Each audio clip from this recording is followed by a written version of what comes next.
Hey y'all, it's Kayla J here. Have y'all ever heard of the Willie Lynch Letters? Okay, I figured.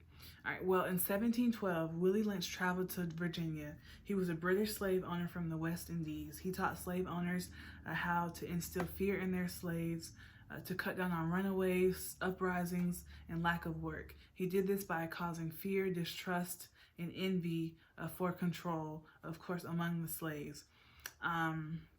He started this by outlining the list of differences among the slaves: age, color, shade, intellect, size, sex, status on plantation, hair color, hair texture, etc. He said this quote, he said, "The black slaves are receiving this indoctrination and it shall carry on and become self-refueling and self-regenerating for hundreds of years, maybe thousands. You must pit the old black male slave against the young black male slave, light-skinned slave versus the dark-skinned slave, female slave versus the male slave. You must also have your white overseers and servants distrust all blacks." Just hateful, man. Okay. And these are some of the terms that we hear. He said that this will be self-refueling, self-regenerative for hundreds, maybe even thousands of years. We're going on 400 years. 300 years since he said this, but 400 years of slavery, the transatlantic slavery. And so some terms that we see now today, light skin versus dark skin, old versus young, male versus female, as it relates to being pitted together in the black community. So while so the first subtitle that he has on here, it says, "Let's make a slave." So he compared breaking a slave to the same principle as breaking in a horse. Disrespectful. Just as you would break in a horse, he said, this from its natural tendency to be free, you also need to break in a slave. He said, and I quote, "Keep the body, take the mind." His idea was to take the meanest, most restless, the strongest, smartest, biggest male slave, the one who everyone respected on the plantation, strip him of his clothes in front of all the male slaves and female slaves, children and infants, tar and feather him. So basically you all tar, what they put on the streets, black tar, cover the slave in hot black tar, which of course burns the skin. Put feathers, so chicken feathers, goose, whatever type of feathers, put the feathers on the slave, which is humiliating in itself. Beat the slave, tie each of his legs to a different horse, set the horse in opposite directions, set the slave on fire, beat the horses until the horses pulled this slave apart by his legs, literally pulled the man apart. The Willie Lynch goes on to say, "Next, bullwhip the remaining male slaves within an inch of their lives in front of the female slaves and her offsprings, but don't kill them." He says, after seeing this, the female slave will be so terrified, she will raise her sons to be dependent on her, so they won't ever have to be a threat like the man who was tarred and feathered was to the slave master. He'll never be the biggest, baddest slave on the plantation. So the female goes on to raise her sons to be physically strong, but mentally weak, so they won't be seen as a threat to the slave master. And it says, she will then of course be psychologically dependent on the master. And then I'll go and explain that in the next the next title. It says, "Breaking the female slave." Place the female slave through a string of tests in order for her to completely submit to you meaning the slave master. If she resists at first, bullwhip her, but do not kill her, because you will spoil the economics, spoil the money. After she is fully submitted to you, this will take her dependency from the male slave, and her dependency will be in you, the master. She will then train her offspring to be completely submitted to you. In this way, you are reversing the natural order. In her natural uncivilized state, she would have a strong dependency on the uncivilized male slave and limited protectivity instincts on her independent male offspring. By pulling apart the strongest male slave and beating the other slaves in her presence, you will leave the female slave alone, unprotected, with the male protective image destroyed. This causes her to move from her natural state of dependence on the male slave to a state of independence. Thus, in this state, she will raise her offspring, male and female, in completely opposite roles. Her daughter will be independent like her, and her sons will be totally dependent on her. What does this mean? You have a slave female out in front, and the male slave behind her, scared. Now you can sleep soundly. By the time her son is 16, he is broken in and ready for a long life of work, reproductive, and submitted to the master. So this is just, this blows me, because it's just so, it's so sick. And so basically, I want to explain that really quick. So basically, you all, by beating the slaves in front of her, she literally feared for her son's life. And she said, I'm not going to raise him to be that way, so he will never be a threat. And she raises him to be mentally weak and physically strong. But what am I saying subsequently? At the same time, the slave master is training her to be submissive to him. And so she's becoming independent, because now she realizes, I can't depend on this male slave, because he is getting beat, he's getting killed, which completely, of course, destroys the male image. And while we see this 300 years later, we see that, black women are independent black women, and this and that, and in the male, there are no good black men, no good prospects.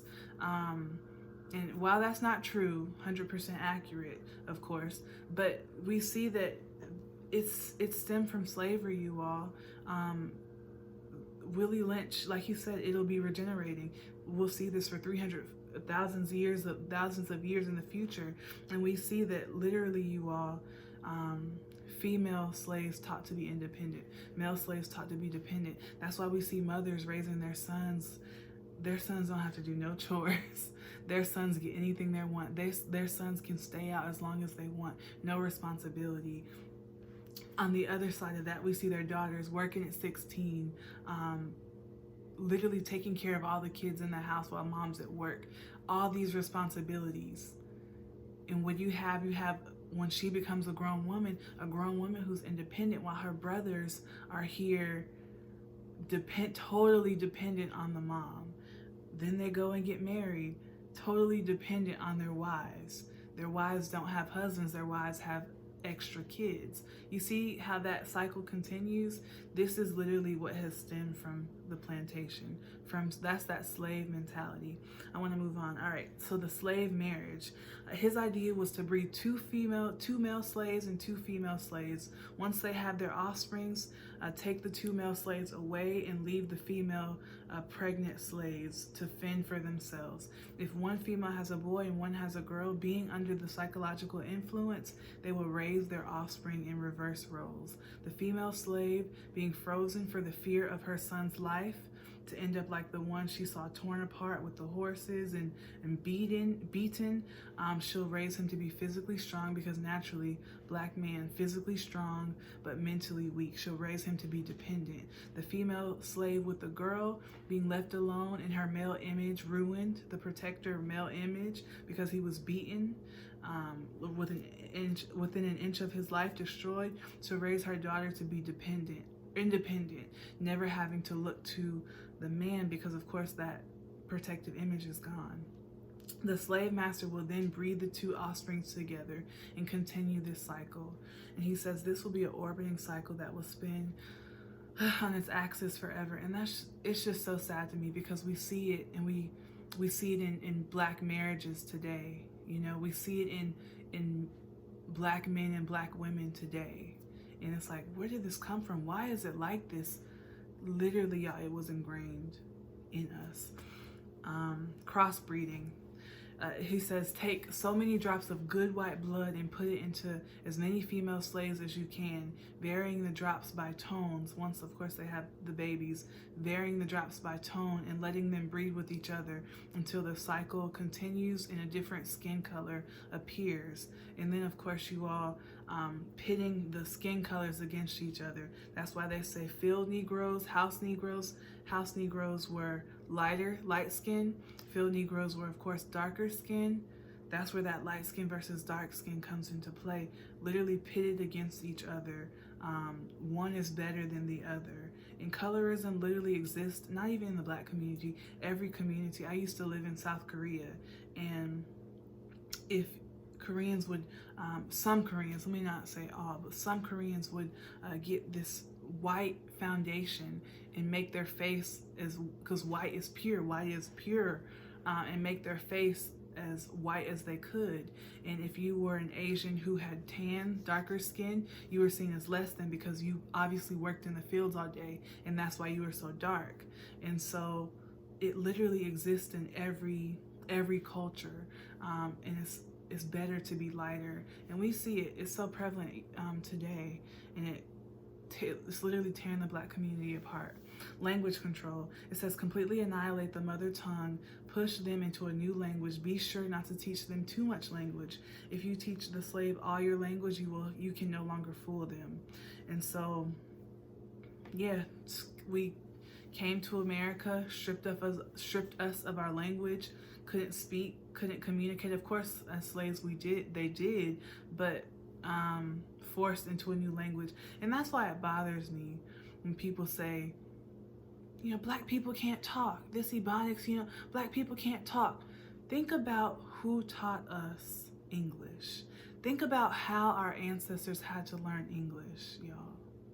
They literally picked it up from the slave master. In some, of course, I've read that they made the slaves go to church with them, picked it up by hearing.